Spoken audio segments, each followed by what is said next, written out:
Я тебе сейчас покажу чеченский паспорт, изготовленный в Париже. Это качественный паспорт. Такой же качественный, как американский паспорт, немецкий или французский паспорт. Например, посмотри. Справки кого?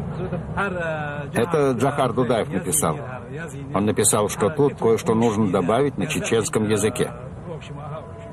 В руках у Беркана сигнальный вариант паспорта с такими, например, правками Дудаева, как номер на чеченском, дата выдачи на чеченском или код государства.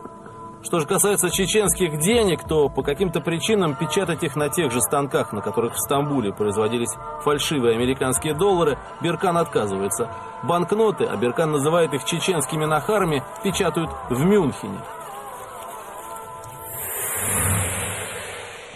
Из письма Беркана и Шара. Именно я лично вылетал в Германию, чтобы на фабрике Гисики и Девриент отпечатать деньги для Ичкерии. Их было напечатано всего 100 тонн.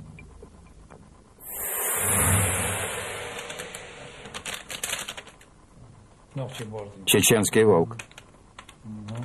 На американский доллар похож. Да, на американский доллар. Мы исходили из того, что один нахар должен быть дороже доллара. И на него можно было купить бочку нефти.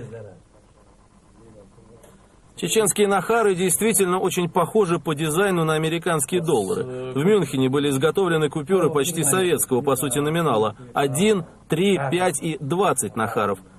Часть напечатанных денег хранится у самого Беркана. Остальное, те самые 100 тонн, по его утверждению, до сих пор лежат на складе мюнхенской фабрики.